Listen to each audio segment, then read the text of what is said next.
오늘의 말씀은 아름다운 종말이라는 주제입니다. A Beautiful End 라는 것으로 말씀을 전해드리도록 하겠습니다.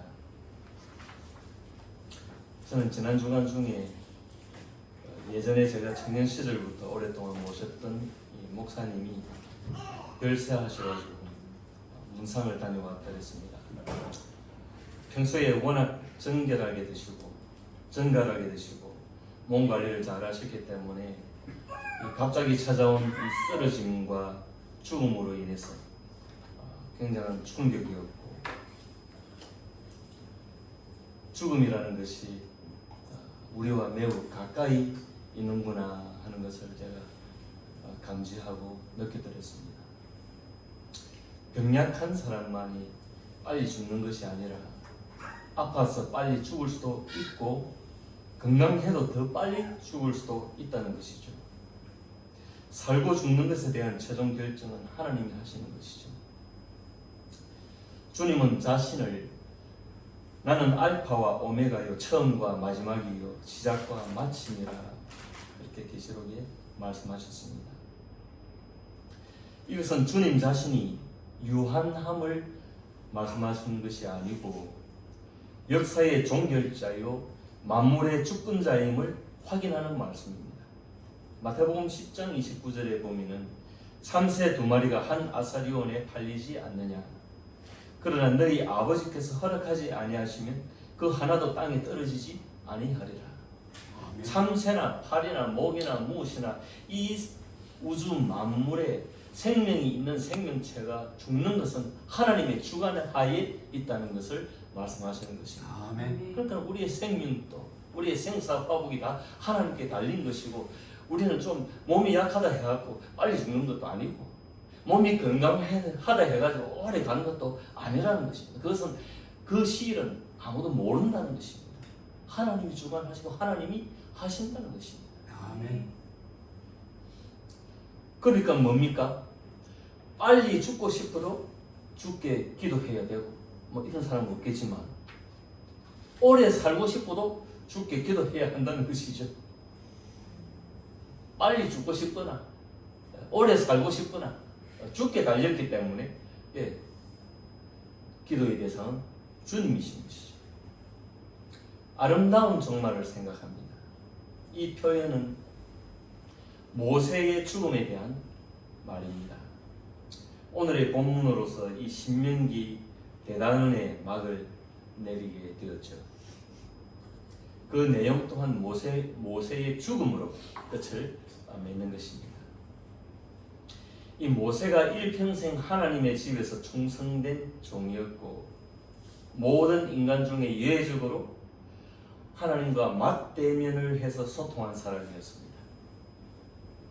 그의 죽음은 하나님의 시기에, 하나님의 시간에 맞추어져 있었고, 정확하게 하나님의 섭리에 따라서 그 자신의 임종을 하나님께 맡김으로써 더욱 영광된 죽음이었고 더없이 아름다운 종말이 된 것입니다. 모세가 죽은 장소가 어디입니까? 사해 동편, 모압 땅 르보산 내지 비스가산 꼭대기에서 약속의 땅을 바라보았는데, 당일에 죽은 듯 하기도 하고 당일에 죽지 않은 듯 하기도 하고, 이 성경 말씀은 본문 5절에 보면 이에 여호와의 종 모세가 여호와의 말씀대로 모압 땅에서 죽어 이렇게 설명을 하고 있는데, 산에서 죽었는지 내려와서 죽었는지 그건 다 모릅니다. 모세의 무덤이 어디에 있는지도 다들 모르기 때문에 굳이 알 필요도 없고요. 본문의 2절에 서해라고 하는 것은 지중해를 이야기합니다. The Mediterranean Sea, 지중해입니다. 너보산, 비스가산 이렇게 나오는데, 이 금강산을 우리는 봄에는 그 복례산이라고 부르고 또 가을에는 통합산이라고, 그런 것처럼 그런 경우일 수도 있고, 우리가 지리산에 보면 최고 높은 봉이 무슨 봉입니까? 천안봉이죠. 역시 산이 다르시죠. 다들 목숨을 저희들은 올라가다가 실패했습니다.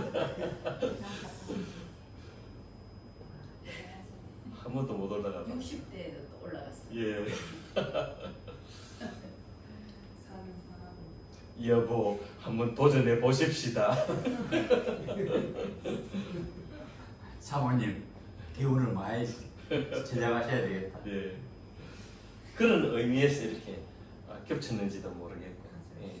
다들 잘 모릅니다. 모세의 생애를 살펴보면은 그의 죽음이 얼마나 빛이 나는지 알 수가 있죠. 생로병사, 희로애락, 이 인생을 대변하는 이 사자성어라고 한다면은 이것을 토대로 이것을 삐대로 삼아서 이 모세의 전 생애를 한번 조망해 보기를 원합니다. 출생에 대해서 한번 볼까요? 모세의 출생은 곧 고난이었습니다. 출생되자마자 그 바로가 아이들을 다 2세 이상, 2세 이하로 다 잡아 죽인다고 해서 아이를 유아 학살을 하고 왜 그랬습니까? 네, 그거는 예수님 이야기고 그 모세 때는 이스라엘 백성들이 하도 크고 부강해지고 이러니까 그것이 두려워가지고 싹을 자르는 것입니다.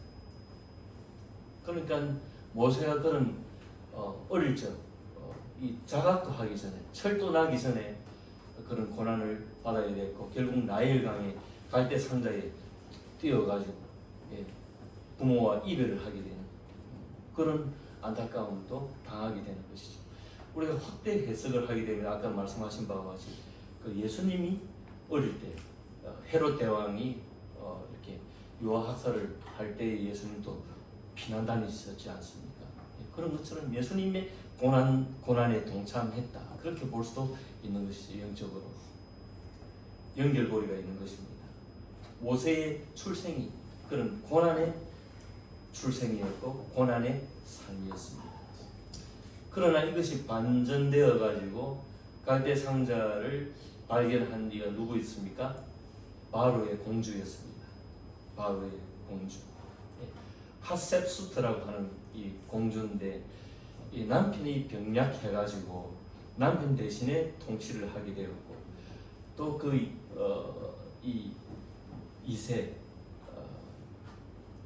그 밑에 다음 그 왕도 너무 어려가지고 섭정 그 기간이 있었습니다. 섭정으로 공동 바로가 되어가지고 공동 파라오가 되어가지고 이렇게 통치를 한다. 약 21년 9개월 정도 역사가들이 그렇게 통치를 했다. 그렇게 보는 것이죠. 그러니까 아주 막강한 제국의 파워를 가지고 있는 이 여인의 양아들이 된 것입니다. 그냥 약한 공주 밑에 들어간 것이 아닙니다. 바로의 아래에서 왕자로 양아들로 이렇게 성장을 했다.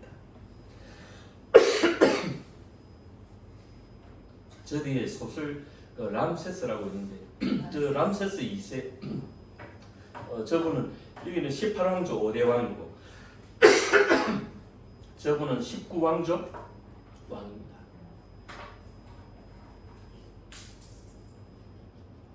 시간 날 때 이 정보를 다 읽어야 되는데 잠깐 읽어보니까 굉장히 읽을 필요가 있는 것이 이집트의 그 상황, 그것이 실제적으로 굉장히 제가 빨려드는 것이 모세의 생활이 어떻게 했겠는가 하는 것들이 굉장히 이해가 되어지고 문화적으로 굉장히 가까이 접근할 수 있는 그런 책이다, 그런 소설이다 볼 수가 있죠. 여러분도 한번 시간이 나면 오래된 책이지만 한번 참조해 보시기를 바랍니다. 그렇게 모세가 왕자로 성장을 했고 모세가 또 쇠락하는 그런 타이밍이 있었죠. 나이 40세에 학대받는 동족을 도우려다가 결국 애굽의 그 히브리인을 학대하는 그 애굽의 그 감독을 살해하고 말죠. 살해하고는 모래 속에 파묻어 버립니다. 그런데 다음날 그 현장에 가는데 또 히브리인이 또 자기들끼리 또 싸워가지고 그것을 뜯어 말리려고 하니까 얘들이 뭐라고 합니까? 완전히 자기들을 도운 이 왕자를 생까버리고 우리도 죽이려냐 하고 막 한글하고 이러니까 야 나의 살해 사건 이 사실이 온 천하에 알려졌구나. 곧 바로가 노하겠구나. 그래 싶어가지고 목숨을 부지하기 위해서 자신이 그냥 홀로 미대한 광야로 도망을 가게 되죠. 그 도망간 세월이 40년입니다. 그래가지고 늙어버립니다. 유성준 씨가 한국에까지 돌아오지 못하고 큰 애를 쓰고 그렇게 힘을 쓰고 하고 뭐 굉장히 어려움을 겪는 것을 우리가 보건대 사람이 가고 싶은데 모세가 얼마나 이 회복하고 싶고 그랬겠어요. 근데 40년이나 보내고 80세라고 하는 그 하나님을 다시 만나기까지 완전히 육신도 허물어지고 정신도 허물어지고 옛날에 그 창창했던 40대의 그 혈기방생했던 그 힘과 그 용기가 다 사라져 버린 것이죠. 그렇게 모세의 삶은 쇠락하게 되었습니다. 우리는 이 모세의 쇠락의 대목에서 잠깐 멈추어서 좀 깊은 묵상에 잠길 필요가 있습니다. 왜 하나님은 당신이 크게 쓰실 인생을 꺾어버리셨을까? 결국 하나님은 다 아시지 않습니까? 하나님 모세가 자신의 종으로 정하시고 이 다음에 크게 쓰실 출애굽의 역사로 쓰실 하나님의 종인 것을 아셨는데 왜 이렇게 늙기까지 모세를 확 젊음을 꺾어버리시고 그 힘을 다 꺾어버리셨을까? 화려한 40세 왕궁의 프린스 왕자 화려한 스펙 얼마나 용모는 단정했을까요? 무술도 겸했을 것이고 지력도 있었을 것이고 이 건장한 남자를 왜 광야로 날려버리셨을까요? 물론 모세의 1차적인 것은 모세의 실수로 비롯됐긴 했지만 그는 하나님의 배후에 하나님의 섭리 가운데 있었다고 우리는 해석을 할 수가 있죠. 왜 그랬을까요? 왜 이 아까운 청춘을 날려버렸을까? 여기에 큰 비밀이 있는 것입니다. 하나님의 일은 하나님이 하시는 것입니다. 하나님은 사람의 도움을 필요로 하지 않으십니다. 사람의 도움은 하나님 불필요한 것입니다. 방해거리가 되는 것이다. 모세의 청춘과 젊음과 힘과 용기와 모세의 그 지력, 모세의 그 스펙은 오히려 하나님의 일에 방해거리가 되는 것이었다. 그래서 하나님이 그것을 광야로 날려버리셨다. 티끌같이 날려버리셨다. 그것을 우리가 묵상해야 되죠. 오늘 여러분들 삶이 어떤지 제가 안 봐도 잘 압니다. 왜? 제 삶을 보면 느끼거든요. 우리가 또이또이 아닙니까? 거기서 느낍니다. 도토리 키재기입니다. 내 마음대로 안 되는 것이 인생입니다. 어딘가에 감옥에 갇혀 있는 듯하고 어딘가에 수렁에 빠져 있는 것 같고 정말 내 마음대로 안 되는 거예요. 저는 올해 계획이 창창했습니다. 싱크대도 바꾸고 한번 왁자지껄 한번 해보고 싶었는데 어디인가 빠져가지고 어디인가 갇혀가지고 수렁에서 헤어나지 못하고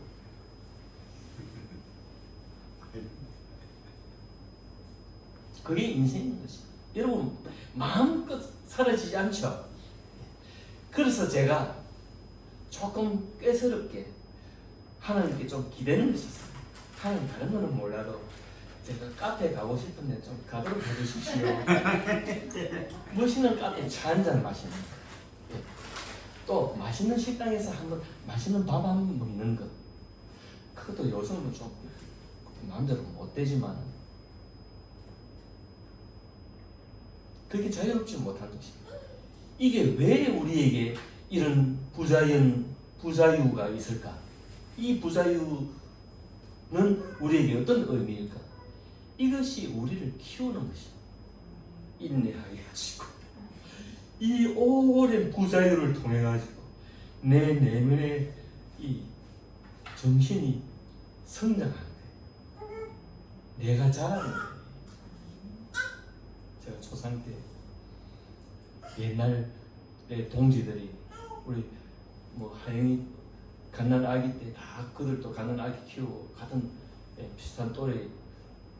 제가 장로되었습니다. 그렇습니까 장로?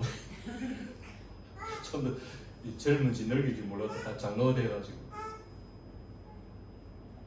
이야기를 하는데 좀 그래요. 제가 조금 한 번씩 들려오는 소식이 있기 때문에 굉장히 어려움도 겪고 굉장히 힘들게 살고 지금도 여전히 해결되지 못하는 그런 숙제를 안고 있고, 그런데 제가 그들을 가만히 봅니다. 그런데 무엇을 보는가 하면 하나님이 그 속에서 그들을 키우신 것을 보게 하십니다. 힘들고 어려운 인생길이지만 하나님과 더불어 그래도 인내하면서 그들이 성숙하고 성장하고 내면이 자라는 것을 제가 봅니다. 그러니까 우리에게 있는 아픔이나 고난이나 고통이나 부자유나 내 마음대로 안 되는 이 세상의 이 환경들이나 이것들이 뭐다? 우리에게는 역전으로 도움이 될 수 있다. 그것을 우리가 좀 깊이 명심하면 좋겠습니다. 모세의 쇠락을 통해서 모세는 나이 80이 되어 기운 다 빠져가지고 하나님 부르심을 받습니다. 그래 돼가지고 이제 출애굽의 역사가 시작이 되는 거예요. 모세의 본격적인 하나님의 사역이 시작이 되는 거예요. 하나님 모세의 지팡이를 들리시고, 그래서 여러분이 좀 늙고 병약하다, 내 몸이 약하다 해가지고 너무 고통스러워하지 마시기 바랍니다. 이를 악물고 좀 참으면서 너무 괴로우신 하나님 기도도 하시면서 하나님 조금 고통을 가며 주시라. 사도 바울 같은 경우는 하나님 기도도 안 들어주세요. 그 놀라운 사역을 하신 그분에게 하나님 아주 냉정하게 생까버리십니다. 3번이나 진작에 기도했는데 다 무시해버리십니다. 네 은혜가 내게 족하도다. 그러니까 멋있는 카페에서 차 한잔, 맛있는 식당에서 한 끼 식사, 이게 과할 수도 있는 거예요. 이게 그래서 내가 파고드는데 하는 게 잠깐만요. 하나님이 제게는 불쌍히 여기실 줄 믿는 것입니다. 여러분들에게도 그런 은혜가 있기를 바랍니다. 공식적으로 우리가 예배석상에 이런 이야기를 우리가 주고받았기 때문에 하나님이 반드시 긍휼을 베풀어 주시리라 저는 확신하는 것입니다. 그렇죠 하나님.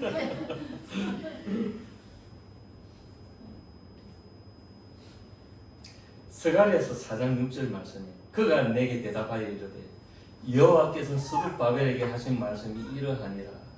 만군의 여호와께서 말씀하시되 이는 힘으로 되지 아니하며 능력으로 되지 아니하고 오직 나의 영으로 되느니라. 우리는 무엇을 뽀대나게 하고 싶지. 뽀대난다는 말 우리 어르신들은 잘 모르실 거예요. 뭐 좀 거하게 좀 보기 좋게 하고 싶다. 그렇지만 실상 그렇게 되지 않은 경우가 많은 겁니다. 실패도 많고 묶이고 갇히고 헤매고 그런 것입니다. 그게 인생인 것입니다. 그러나 이러한 것들이 결코 우리에게는 재앙은 아니다. 이것이 우리를 키운다. 우리를 숙성시킨다. 이 점을 다시 한번 설명을 하는 바입니다. 그 다음에 즐거움이죠. 기쁨이죠. 모세가 가장 인생에서 기뻤을 때가 출애굽 사건이었겠죠. 출애굽 15장 1절 이하에 보면 내가 여호와를 찬송하리니 그는 높고 영화로우시며 모알과 그 탄자를 바다에 던지셨음이로다. 여호와는 나의 힘이요 노래시며 나의 구원이시로다. 그는 나의 하나님이시니 내가 그를 찬송할 것이요 내 아버지의 하나님이시니 내가 그를 높이시리로다. 여호와는 용사시니 여호와는 그의 이름이시로다. 그가 바로의 병도와 그의 군대를 바다에 던지시니 최고의 지휘관들이 홍해에 잠겼고 깊은 물이 그들을 덮으니 그들이 돌처럼 깊음 속에 가라앉았도다. 그랬습니다. 자발적인 노래라고 그랬습니다. 모세가 감사해서 놀라워서 탄성을 지르며 이런 노래를 불렀던 것입니다. 모세가 인생에서 가장 기뻤던 그런 순간이죠. 그럼 모세가 또 노했던 순간이 어느 때입니까? 몇 가지 되지만은 대표적으로 모세가 심판을 받게 되는 하나님의 심판을 받게 되는 계기, 약속의 땅으로 들어가지 못하게 되는 계기 뭡니까? 지팡이로 반석을 두 번이나 쳐가지고 하나님은 지팡이로 바위를 쳐라 안 했거든요. 그냥 명령을 내려야 했거든요. 그런데 이것을 어기고 두 번이나 성질을 내면서 쳐가지고 이 반석에서 물을 내랴. 이 무슨 뜻이요? 너희에게 물이 안 가는 것이 좋겠다. 그런 심보로 친 거죠. 지팡이를. 그런데 하나님 뜻은 뭐죠? 하나님은 사람의 생각과 옹졸한 이 모세의 생각과 다른 백성들의 반역에 대해서 백성들의 불평에 대해서 모세가 막 속이 상할 대로 상해가지고 막 꼭지가 도는 거죠. 모세가. 그런데 하나님은 뭐다? 하나님의 꼭지는 돌지 않고 하나님은 백성들을 불쌍히 여기시고 하나님의 넓은 품으로 오히려 물을 많이 물을 솟아내었다. 하나님 물을 많이 주셨다. 그러니까 모세의 생각과 하나님 생각이 다르고 우리의 생각과 하나님 생각이 다르다 했습니다. 하나님은 높으신 분이고 넓고 넓으신 분, 긍휼과 자비에 뛰어나신 분이시다. 이것을 우리는 아셔야 됩니다.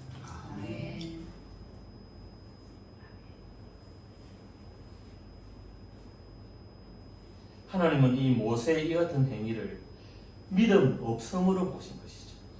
믿음 없음으로. 모세가 성질이 나도 성질이 안 날 수가 있습니다. 성질이 나는데 정말 택배 하다가도 성질이 나는데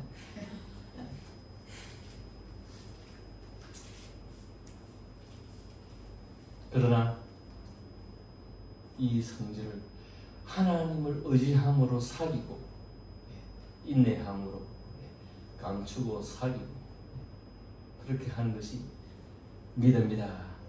그런데 모세는 그 순간 믿음이 없었다라고 하나님이 인식하심으로 모세에게 심판을 하시고 너는 약속의 땅을 가지 못한다. 12절 말씀 여호와께서 모세와 아론에게 이르시되 너희가 나를 이 12절 민수기 20장 12절입니다. 아론에게 이르시되 너희가 나를 믿지 아니하고 이스라엘 자손의 목전에서 내 거룩함을 나타내지 아니한 고로 너희는 이 회중을 내가 그들에게 준 땅으로 인도하여 드리지 못하리라 하시니라. 모세의 사역은 거기서 끝이 나게 되는 것입니다. 종결이 나는 것입니다. 이것이 하나님의 심판입니다. 그래서 우리는 하나님을 믿는다 하는 것은 우리의 뜻대로 우리가 무엇을 좌지우지하라 안 돼가지고 성질나고 그런 것이 아니라 끝까지 하나님을 바라보는 것입니다. 그 요한복음 2장 5절에 그 가나 혼인잔치에서 포도주가 떨어졌을 때 이 마리아가 하인들에게 한 말이 있습니다. 그의 어머니가 하인들에게 이르되 너희에게 무슨 말씀을 하시든지 그대로 하라 그랬습니다. 아들에게 이 마리아가 예수님의 어머니 마리아가 이 포도주가 떨어졌다 하니까 여자여 나와 무슨 상관이 있나이까 오히려 어머니의 말을 무시해 버렸습니다. 그래 놓고 신적인 그런 의미로서 신적인 그런 존재로서 어머니를 무시해 버리시고 신으로서 예수님은 물이 변하여 포도주 되게 하는 이적을 일으키시는 것입니다. 사람의 명령을 받고 하시는 분이 아니시기 때문에 그렇습니다. 그런 이런 마리아를 신격화시키는 그런 단체들은 도대체 뭐죠?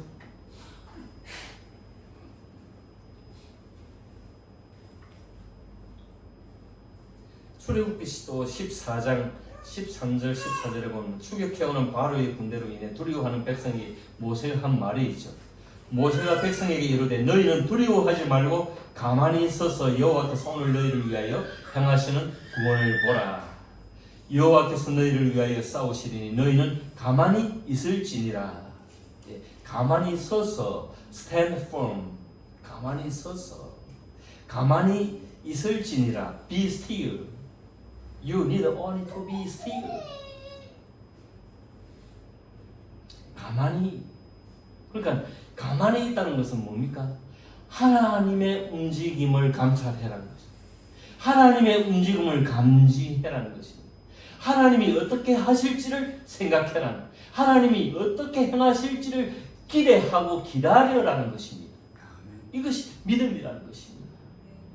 시편 46편 10절 말씀 이르시기를 너희는 가만히 있어. Be still and know that I am God. 나는 하나님이니 내가 하나님인 것을 알고 너희는 가만히 있어라 그랬습니다. 내가 하나님됨을 알지어다. 내가 문나라 중에서 높임을 받으리라. 내가 세계 중에서 높임을 받으리라 하시도다 그랬습니다. 그 다음에 슬픔. 아까도 말씀드렸지만 모세가 인생에서 가장 슬펐을 때가 약속의 땅을 목전에 두고 들어가지 못하는 하나님의 심판이 임했을 때. 그러나 다만 모세는 흐트러지지 않고 다음 세대를 예비하죠. 준비하죠. 다시 믿음을 회복하고 하나님 앞에 나아가는 거죠. 그래서 모세의 종말은 아름다운 종말이 되는 것입니다. 아멘. 락, 즐거움. 우리가 조금 추정해서 생각해 볼 수 있는데 하나님과의 대면하는 함이 어떤 즐거움이다. 여러분 모세가 하나님과 맞대면해서 이렇게 소통했다 이러면 얼마나 하나님과 맞대면하는 게 즐거울까? 우리는 기도해봐도 이게 하나님 들으시는지 안 들으시는지 모르기 때문에 우리는 기도가 잘 안 될 때도 있고 그런 거 아닙니까? 그죠? 근데 모세는 열면 그냥 열리는 것입니다. 그리고 미디안 광야에서 다 그냥 늙어만 가지만 않았고 뭡니까? 아리따운 아내 십보라를 만나게 된 것입니다. 그런 결혼 생활을 하면서 그런 마음을 다시 다독이고 죽이고 자신을 이렇게 다듬어 나갔을 것입니다. 십보라와의 소박한 결혼 생활, 그런 즐거움이 있었지 않았을까 생각해 볼 수도 있고, 그 다음에 이적이 지팡이로서 백성을 지도하는 즐거움도 있었을 것입니다. 우리는 오늘날 목사들이 한번 설교해봐야 백성들이 잘 안 들어주니까 즐거움이 잘 없어요. 오늘 또 문자에 보니까 좀 깊이 있는 설교를 하세요. 깊이 있는 말씀을 부탁드려요. 이거 죽겠다. 저 멀리서 카톡으로 갔다 오나고 저는 얼마나 부담이 되고, 아까도 찬송할 때 제가 탁 미리 들어간 거 다 그것도 그게 제가 막 쫓기는 마음에서 그래서 그렇습니다.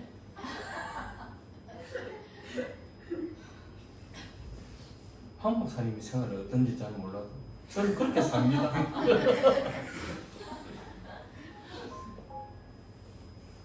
제 가까이에 장로님 같은 또 와이프도 있고.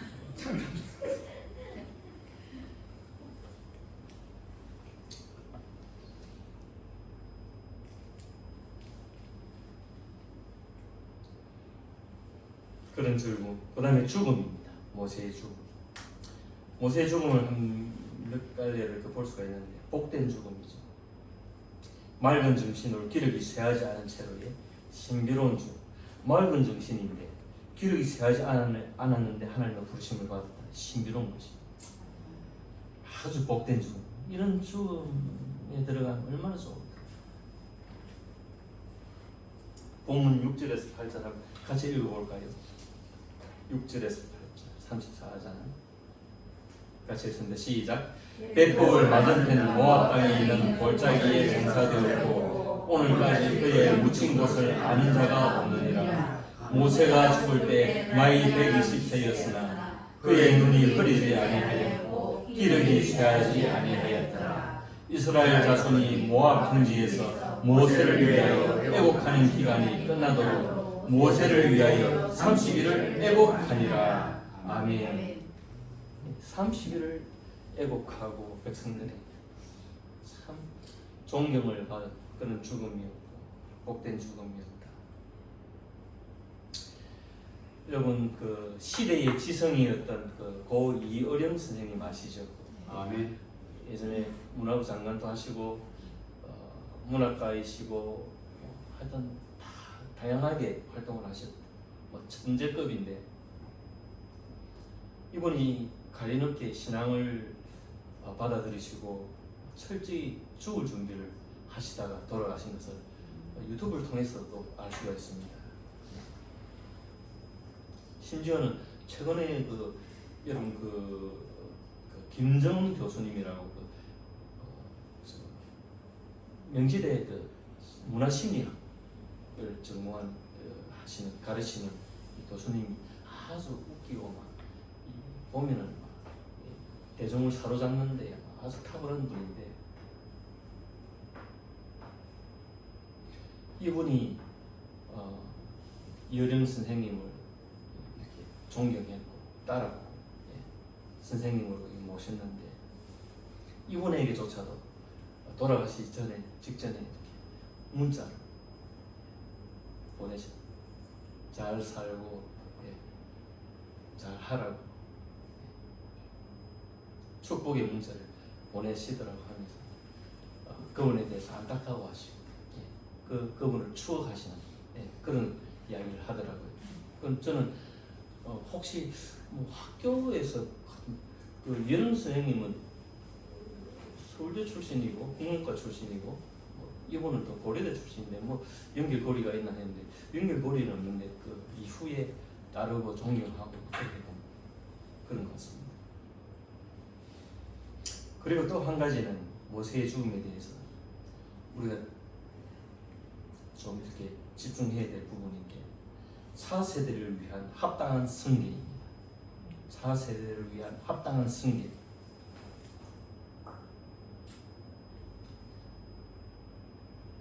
본문 9절 한 절 같이 읽는 모세가 시작. 모세가 눈의 아들 여호수아에게 안수하였으므로 그에게 지혜의 영이 충만하니 이스라엘 자손이 여호와께서 모세에게 명령하신 대로 여호수아의 말을 순종하였더라. 아멘. 모세는 여호수아를 하나님의 명령을 받아 여호수아를 후계자로 삼고 이렇게 가르치고 해서 승계를 합니다. 승계에 성공하죠. 모세의 아들이 누굽니까? 게르솜이라고 하는 아들이 있지만 아들을 후계자로 삼지 않습니다.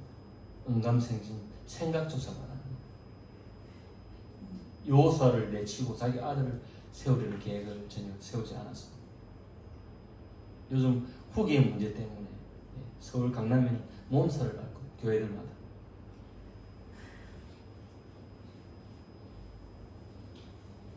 합당한 승계라고 했습니다. 이것은 승계해 주시는 분이 마음을 비워야 아멘. 깨끗해야 됩니다. 하나님 앞에 생각해야 됩니다. 먼 미래를 두고 어떤 분이, 어떤 사람이 이 대업을, 이 과업을 이룰 수 있을까? 그것을 생각하고 기도하면서 그를 추적해서 마치 사무엘 선지자가 기름 붓듯이 그런 심정으로 해야 된다는 것이죠. 이것이 안 되고 탐욕으로 끌려가 버리면 문제가 되는 것이죠. 대놓고 못하면 뭐 아들끼리 바꿔서 막 성기하고 사위에게 또 불러서 성기. 별별 일들을 다 벌이는데 타락한 그런 정상이죠. 회개해야 될 부분입니다. 하나님 앞에 회개하지 않으면 앞으로 답이 없습니다. 그 다음에 마지막으로 모세의 죽음은 축복하는 죽음입니다. 여러분, 축복하기가 쉽지 않습니다. 우리가 기분 좋고 교회에서 은혜 받고 할 때는 막 축복할 수 있습니다. 그런데 여러분 성질 나 보십시오. 여러분이 어떤 특정인에게 손해를 봐 보십시오. 축복하기 어렵습니다. 에이 하면서 막 똥이나 퍼붓고 싶지. 그런데 모세는 본서 33장에 보면 온통 축복합니다. 러벤에 대하여, 유다에 대하여, 레위에 대하여, 베냐민에 대하여, 스불론에 대하여, 이스라엘의 전 지파, 이스라엘 전체를 향해서 축복합니다. 이 축복이 훗날에 미쳐서 전달되고 전달되어서 오늘 우리가 은혜를 받지 않습니까? 그렇습니다. 우리도 무시간에 이런 은혜를 받게 될 것입니다. 여러분의 어떤 가문을 한번 살펴보십시오. 뭐 하나 뭐 내세울 게 있는가? 조금 뭐 밑으로 올라가면 뭐 4대 5대 뭐 가문 좋은 뼈대 있는 집안 몇 대 기독교인이 뭐 그걸 자랑하기도 하지만 보편적으로는 그런 자랑을 할 수 없습니다. 그런데 우리가 무엇이라면 이 같은 은혜를 받습니까? 이 같은 복을 받습니까? 아름다운 종말을 말씀을 정리합니다. 아름다운 종말입니다. 여러분, 죽음이 우리 가까이 있다는 것을 인식하시기 바랍니다. 아멘. 이 어려운 선생처럼 내가 좀 어디 좀 몸이 안 좋다 그런 판정을 받고 이러면 물론 치료에도 집중해야 되지만 그와 동시에 죽음도 준비해야 되죠. 아멘. 그래서 왜 우리는 하나님의 사람이기 때문에 그렇습니다. 죽음을 준비하지 않고 치료에만 집중하면 많은 것들을 놓치게 됩니다. 아멘. 많은 것들을 놓치고 죽게 됩니다. 아멘. 그러니까 우리는 건강도 살피지만 죽을 준비도 해야 된다는 것이죠. 아멘.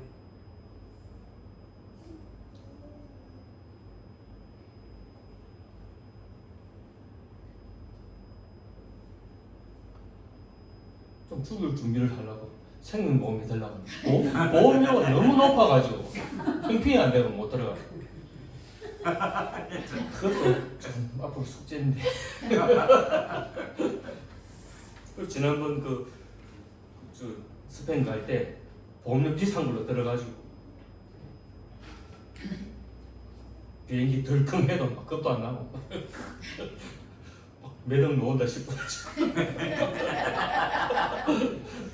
아이고 박사님. 황 목사님 말씀대로 내한테 떨어지는 거 아닌데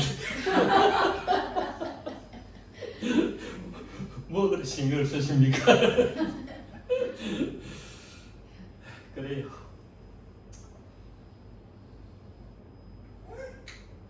그렇습니다. 아름다운 종말로서 하나님께 영광 돌리고 우리는 하나님의 사람됨으로 우리들을 예비하고 준비하는 복된 하나님의 사람들이 되시기를 주님의 이름으로 축원드립니다. 아멘. 336장 찬송드리겠습니다.